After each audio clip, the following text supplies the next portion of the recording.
Welcome back, WNST, Towson, Baltimore, and Baltimore Positive. For those of you viewing us out on our YouTube channel and our Wise Conversations, you see that I have the rainbow of sunshine over top of Oriole Park at Camden Yards. It didn't really work out that well for Luke Jones over the weekend, who, I'm going to let Luke tell his own story, but I am headed to Bowie at some point this week. Luke spent time in Bowie this weekend. I made a wrong turn coming out of Annapolis and going up 90s. It wasn't a wrong turn. I just chose to avoid traffic, and I grand detoured up near Bowie. So I'll be making the Bowie trip, but Luke, for all of the football talk we had last week and, you spending some time out in Owings Mills, you got very intimate with baseball over the weekend, as well as the NBA. I've been watching Trotz play hockey. My wife's been watching golf all weekend and Louis Oosthuizen and all of that stuff, right? But, you got a lot of baseball in this weekend, didn't you? I did, and I enjoyed myself at Bowie. I went just as a fan, did not get a credential. I went with my best buddy who I think we were talking about it. It was the first time he and I had gone to a baseball game together as fans, not meeting him at the center field bar in the fifth inning to say hello or anything like that. Together, it was 8 years. So it was a lot of fun. Obviously, Adley Rutschman being there and Yusniel Diaz rehabbing. He had an RBI double Friday night. I had a couple of the four baggers, the beer that they're actually making there that it was pretty good, a golden lager. Whoa. Stop everything here. I know I mentioned the beer, right? Yeah. Hey, I watched the baseball team play. I need the beer report from Bowie is what I need. Yeah, no question, especially if you're trying to watch the Orioles in the ninth inning anyway, Saturday, and we'll get to that. But it was fun. It was a nice atmosphere. I know they were having fireworks Saturday night, so I was a day early for that. But it's an exciting time, and you and I have talked about this for a few weeks now in terms of who's been at Bowie for the Orioles in their system. You're talking about some of the best prospects in baseball when you're talking Grayson Rodriguez, DL Hall, who's banged up right now, but is firmly in that top 100 list, kind of consensus across different publications in baseball. And oh yeah, Adley Rutschman, who had a hit. He made a fantastic play right in front of the backstop. And Buck Showalter used to say this all the time, and it's very old school like, but he said, he would always say about, talking about a Machado or Adam Jones or, guys that were, young but became accomplished all-star caliber players. He always said, that's what they look like. And Adley Rutschman absolutely fits that description. And I'm sure to see at Norfolk at some point in the not too distant future, but while you have a chance, it's fun. And it was an intimate crowd. It wasn't a sellout, anything like that, but it was a pretty solid crowd. Beautiful weather Friday night. You could tell, every time he comes to the plate, every time he blocks the ball, every time he makes a throw down to second base, whatever it is, the fans are digging it. And you can tell that everyone in that Bowie crowd, they know that he's a big deal. So it was fun. And it's something I certainly recommend everyone checking out if you get a chance to be in the Bowie area this summer. So like a little crowd, give me a little report on what's it like to be at a minor league game? I mean, I shouldn't ask you that because you watch the Orioles and there's always sort of half a minor league team there. And it is hilarious. And I'm going to let you go on with this because you're much more vested in it than I, and I cannot pretend. But I do know that Relish was having some problems at the big league ballpark. And, it's these sorts of things that, shell games and Relish and hot dog races that I would think that sort of has made its way to the big leagues, right? Like that's at Camden Yards. What does one see at Bowie that one does not see at Camden? Like other than four baggers and the difference of the experience. Yeah. I mean, I'm a guy that did 30 major league ballparks in 30 days. All kind of the same, a little different. You know what I mean? It's like when you go night to night, city to city, it's a formula on how they do it. I haven't been to a minor league baseball game. My God, Luke, I mean, you're really gonna hit me now. I know I saw a game in Salisbury many moons ago. I'm lost. I mean, it literally, I've been married 18 years. I'm trying to think. You know what I did? I told my wife this story. This is a true one. Okay. So this is really old story. Okay. But it involves this week because I said to you, if I were a younger guy and baseball were more like in my wheelhouse, you and I would get in the car and we would drive to Buffalo this week for the experience of saying we saw a major league game in Buffalo. I saw minor league baseball in Buffalo. I saw it the year it was open. I want to say it was 88 or 89. I saw Junior Noboa get like 3 hits in a game, almost hit for the cycle. And so this is 33 years ago, but like I was telling my wife this story this week because like I've been to so few minor league baseball games in my life. I've been to Bowie a handful of times. I went to Frederick like when Ryan Miner was playing there or something, or when BJ Surhoff did a rehab. I think Jeffrey Hammonds did a rehab assignment once in Frederick, and I went. I saw Messina pitch for Bowie at Memorial Stadium when they were the Bay Sox. It's probably all I got, dude. I mean, I'm Aberdeen.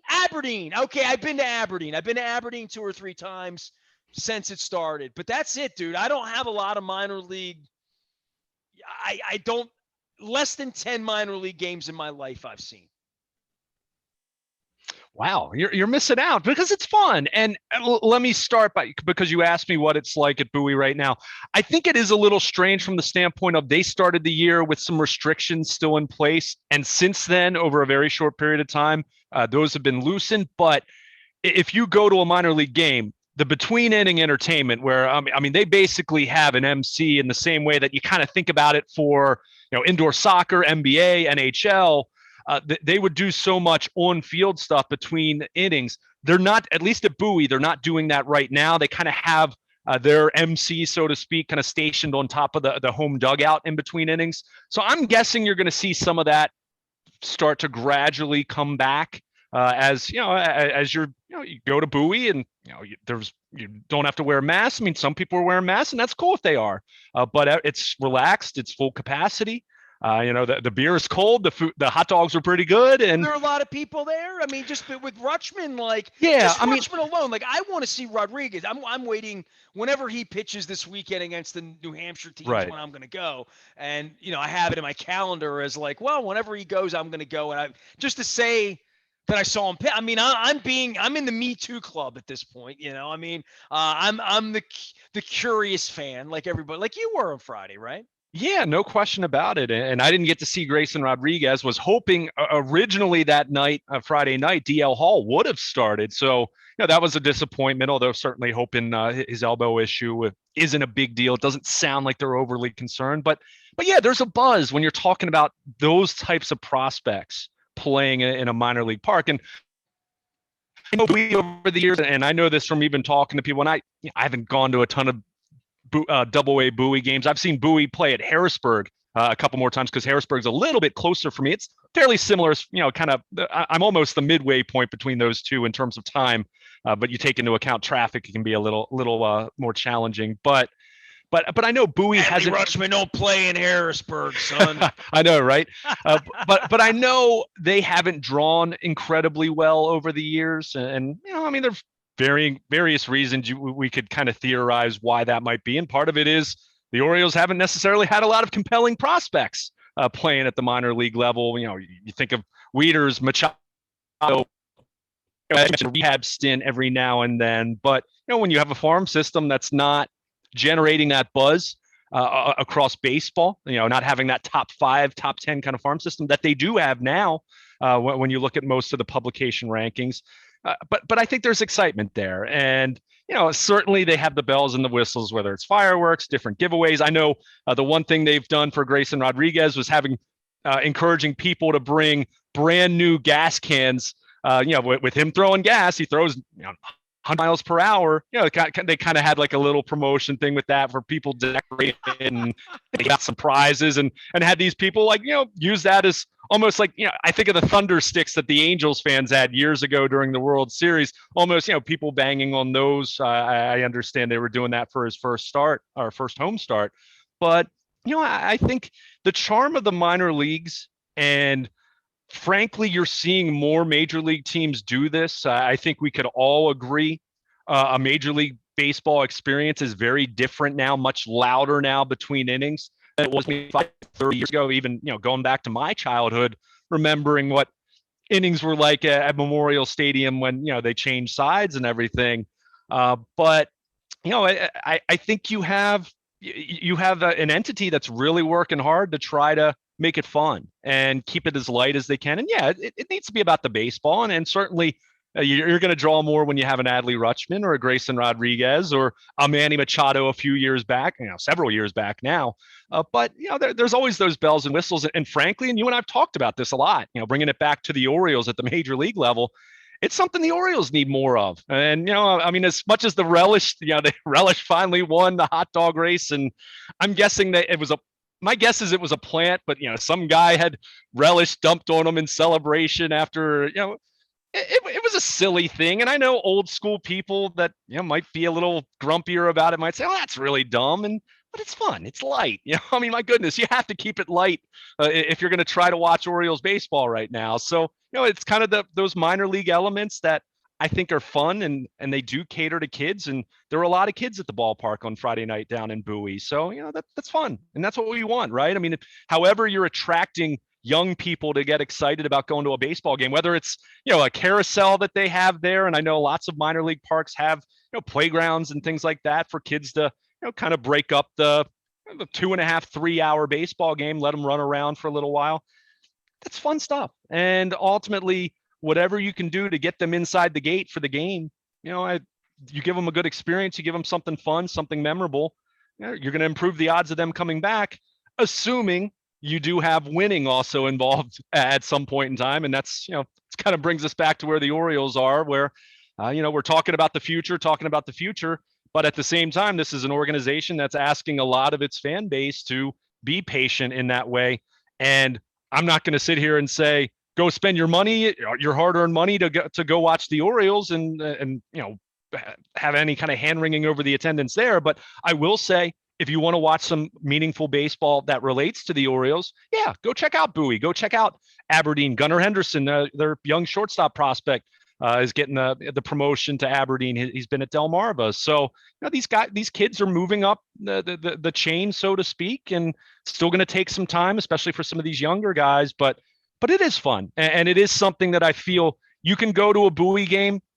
And while not every player on the roster, of course, is going to factor into the future, most of those guys won't, but there at least are enough where you look at Adley Rutschman and you see Yusniel Diaz, and if you're seeing Grayson Rodriguez pitch, you can sit there and think, wow, this could be really cool 4 or 5 years from now. These guys could be starring in Baltimore. And then you can tell all your friends, yeah, I saw him at Double A. In fact, one of the coolest things, the Bay Sox gift shop, they actually have jersey T-shirts for Adley Rutschman. That kind of shows you don't see that very often. You'll normally see like, oh, there'd be an old Manny Machado Bay Sox, jersey T-shirt, a Trey Mancini. They had the Rutschman ones, and it's smart because from what I understand, I think they sold out of them. I heard someone talking in my section about that. So, it's fun. And the Orioles, the entire organization, including the minor leagues right now, they're in the business of trying to sell hope. And, I think some levels more successful than others, but I think at Bowie, it's definitely, I had a good time. And I know my best friend who I was with,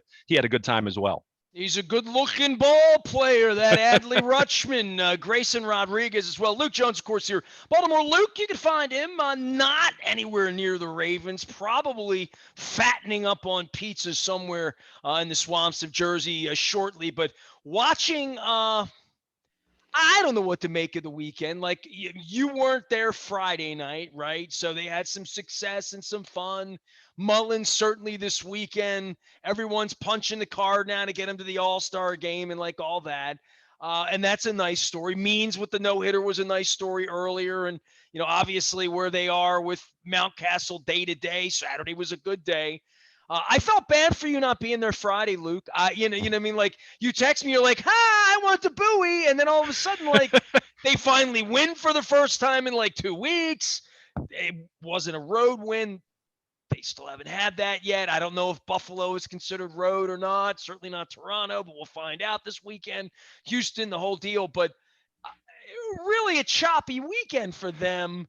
To your point in having individual success with a couple of players, but really having some rough times. And I have a picture that's kind of like the one behind me. I said that was what the Orioles bullpen looked like. It looked like an inferno on Saturday and all weekend long. And I mean, the season's done, right? Like, so it's not, you don't think about it like that, but Yeah. on a measurement standpoint, it's got to be more than 6 home runs and you lose. Oh, no question about it. And I think that's what's so frustrating if you are going to look at it in terms of wins and losses in a series loss.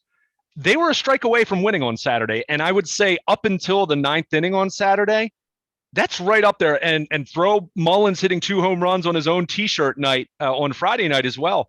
You're talking about maybe the most enjoyable 2-game period of the entire season when you consider who was involved in that success. I mean, you've heard me talk about this so much over the last couple of years about kind of this having to individualize the viewing experience as far as what you're looking for. Because if you're just looking at it in terms of if they win or lose that night, you're gonna be more disappointed than not. It's like that with me going to Bowie. I'm just there to watch Rutschman and exactly. And, I'm waiting every 9 at bats to see what the kid does, and it's like watching Mark McGwire in his prime or something, right? Like, no question, it's very individualized. Yeah, and from that standpoint, that's why Saturday's ninth inning is just so. It was incredibly frustrating, especially Paul Fry's on the mound. He's been their best reliever this year, and just didn't have it. And they just, one thing we know about Toronto, and clearly they've been scuffling some of late, and they're hovering around 500. They were very well dressed on Saturday, you must admit. I agree. I do like that look. Those baby blues, it makes you think of like the 70s and 80s baseball, right? These teams wearing the baby blues rather than the road grays. On Saturday afternoon, I said, put the game on. I said, they're winning. And by the time I put it on, they were winning bigger. Mm-hmm. Like Mullins had just hit a home run, right? Mm-hmm. Mullins had just hit a home run. It was like 7-3, whatever the score, but they were up by a lot. Right. And I said to my wife, I'm like, let's go for a walk. We're good. I literally didn't know they lost until 10 o'clock at night. Like, I just thought they won. I mean, they won. There's no way they could lose that game, right? Yeah, well, there's always a way when you're talking about this team the last few years, and that's what's frustrating. But I think, again, what was so frustrating about the final result was Ryan Mountcastle hits 3 home runs. You and I have talked about Mountcastle a lot. He has certainly hit much better since April. I think the plate discipline, the lack of walks, the strikeouts, that's going to be an ongoing dialogue, as it was for Adam Jones for most of his Orioles career. When you're talking about a guy who will be in the Orioles Hall of Fame, he's looking more like a king, man, and less like Kingman. Right? Yeah. But he hits 3 home runs. Cedric Mullins, after hitting 2 bombs on Friday night, he hits 2 home runs. Dean Kramer, who, as you know, is someone that I identified last year as being excited about, and he pitched well last year in his cup of coffee that he had in the month of September. I guess the whole season was kind of a cup of coffee when you think about it only being 60 games. But Kramer pitches 6 solid innings after giving up 2 home runs on the first 3 batters of the game. And you're just thinking, here we go again. He pitches 6 solid innings, and one of his best outings of the year, easily, if not his best. And you're looking at this game and you're thinking, wow, they're winning, first of all, a chance to win a series, which, hey, you still, when I talk about Orioles fans needing to watch individuals, I'm not saying that doesn't mean you don't want them to win that night. Let's be very clear about that. But you look at how they had gotten to that 9th inning, and you see what Mullins does, you see what Mountcastle does, you see what Dean Kramer did over 6 innings. And Paul Fry's on the mound, and Harvey gave up a run, and and Tanner Scott gave up a run. So you don't like seeing that, but these are your best relievers. And I saw some people second guessing Brandon Hyde, and I had someone say to me, well, bring in Cesar Valdez. It's like he's been a mess since early May. And we saw that. We're winning saw tonight. That play out on Sunday. Yeah, he went with his best guys, and they didn't get the job done.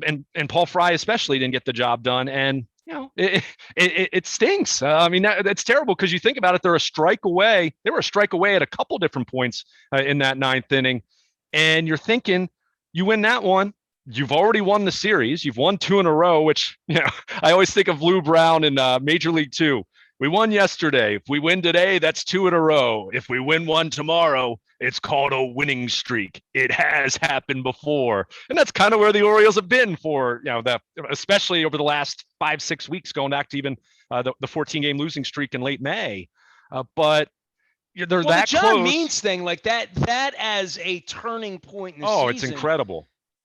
I mean, I remember the Mike Hargrove 4-21. We talked about that for years. Obviously, when McPhail had to put on the cardigan and come out at the beginning of the year and fall on this. I mean, this franchise has had beyond the 88, 0-21, which I remember from my youth and all. I wasn't old enough to drink then, but I did.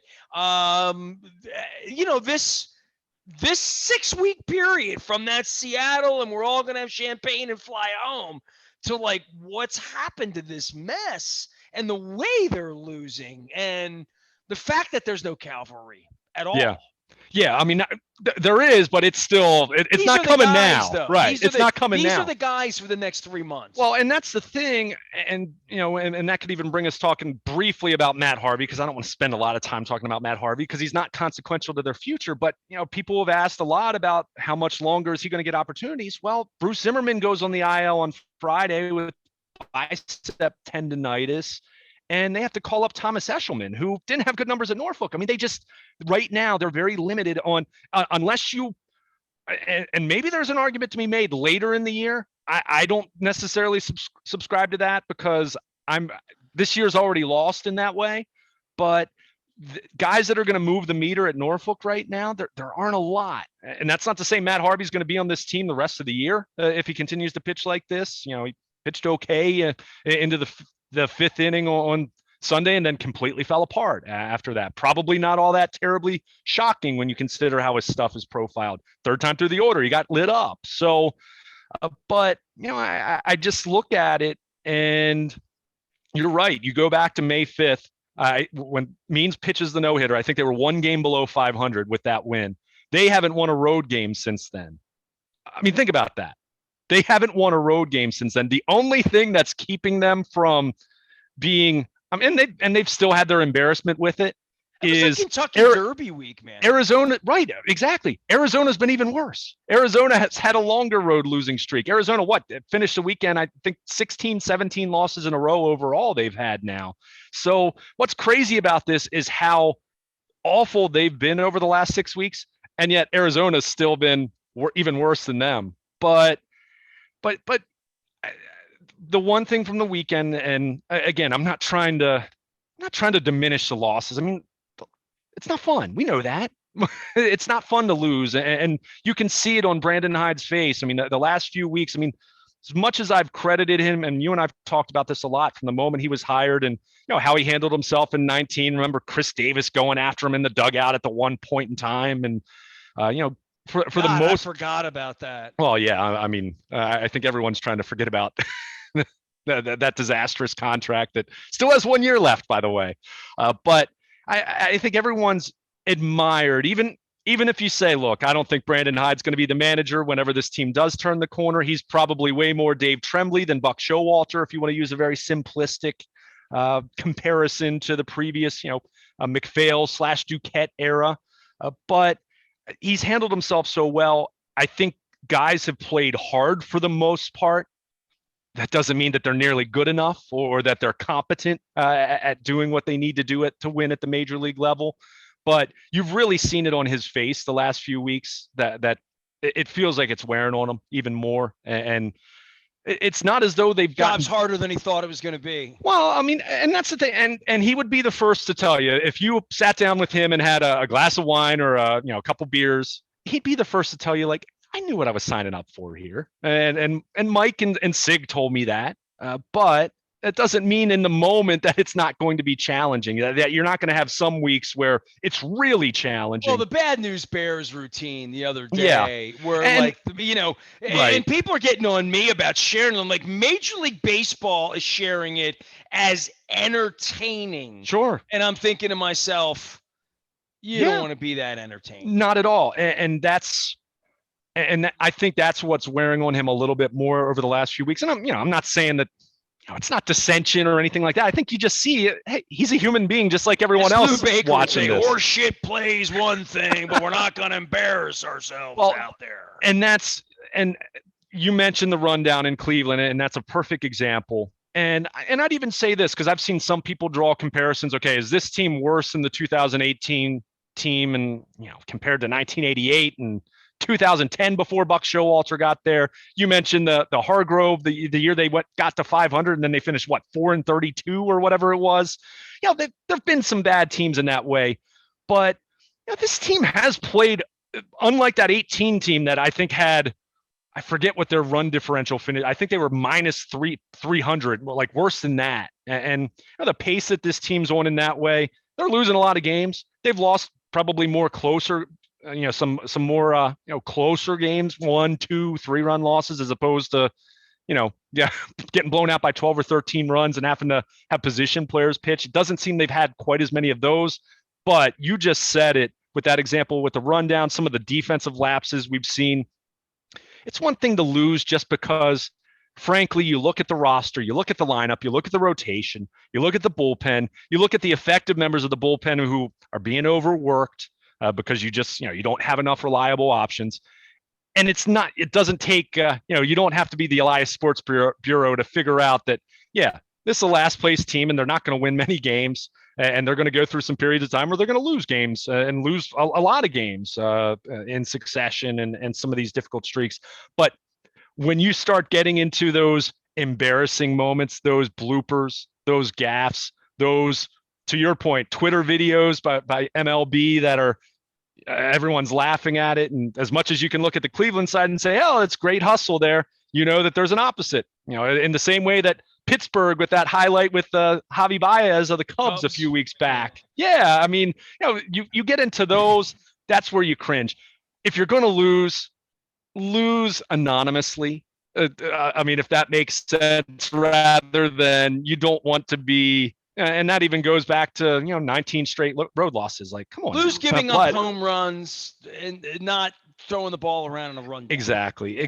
And I think that's where Brandon Hyde has had some frustration. And look, some people would say, well, what's going on with the coaching staff if you don't know how to operate a rundown? On the flip side, you would also say these guys, maybe they haven't played in the majors a whole lot, although certainly some of the guys we're talking about were veteran players involved in that play. You would still say they're professional baseball players. They learned how to operate a rundown in Little League and JV and varsity high school baseball. So I think it's one of those things where I think it wears on you mentally. It wears on you physically just because of how long the season is. And again, these aren't excuses, but it's the reality of where they are right now. That's why, as much as you do look at what happened over the weekend and say, well, they lost 2 out of 3, they were a strike away from possibly winning 2 out of 3 and going into Sunday with a chance to sweep. I choose to focus a little more understanding that if they won on Saturday, it's not changing the season in any way.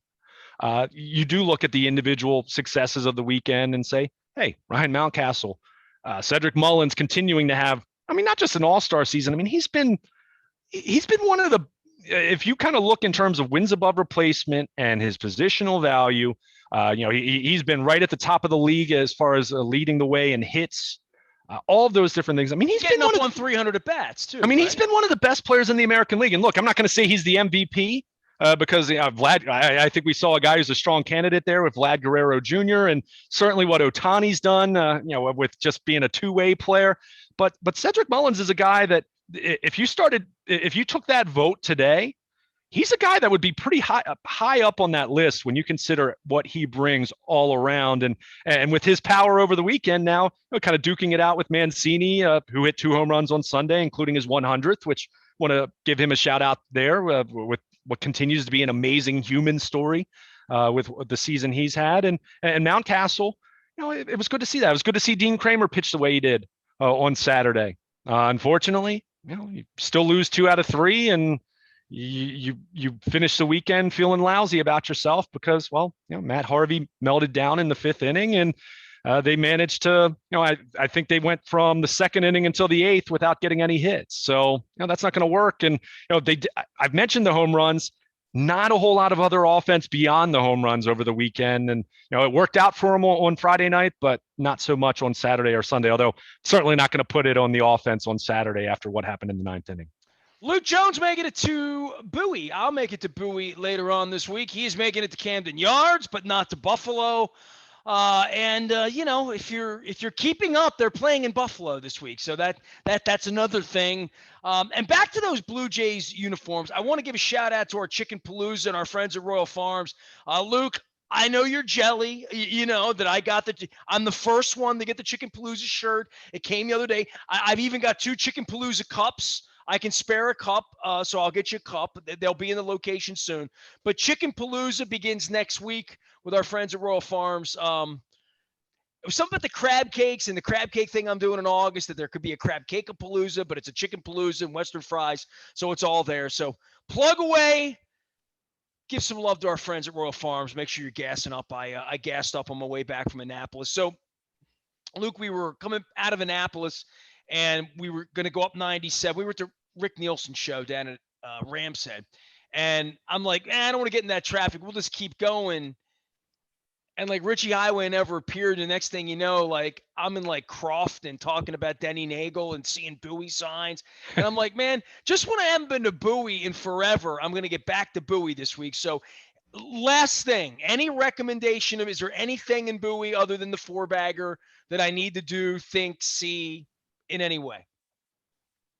I think the 4-bagger covers it. I got a couple standard hot dogs. They were good. Okay. I mean, and I just enjoyed myself. I mean, got tickets. We were 3 rows behind home plate, for a very reasonable cost when you're considering being that close to Adley Rutschman, if you want to think about it in those terms, watching a future rock star in that way. But it was fun. And, just the intimacy of minor league baseball. It's fun. I mean, struck up conversations with people around us, just talking ball. And, a guy behind me was asking if there were fireworks tonight. I said, I think they're tomorrow night, when he asked me that. And it was just fun. And some of it was just because of where we've all been as as a general community, as a society over the last year, being isolated from one another, just sitting there and people all around me close by, hey, it's great. I mean, thank God for the vaccines, I mean, it's awesome to kind of just think about that. And, at first it felt a little like my buddy and I even said, it feels a little strange, but very quickly after that,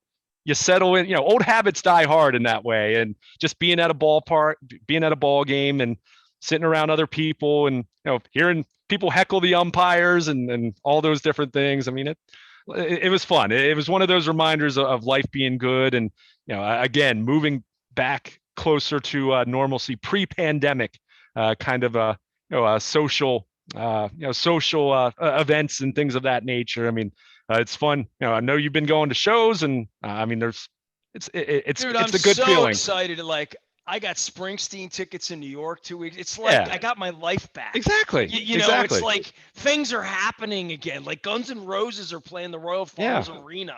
Like there's football games, and I'm considering stuff. And like, yeah. I got a cheap room in Vegas. I'm happy. There you go. I had a free room in Vegas with Rich Johnson, so I'm working on all this. All right, dude. Well, look, I know you want to watch some basketball. I'm going to watch some hockey this week. Ed Frankovic's coming on this week. I got rock stars on this week. Steve Whiteman's going to come on this week and talk about Heritage Fair because the Kicks band's around and they're playing gigs this week.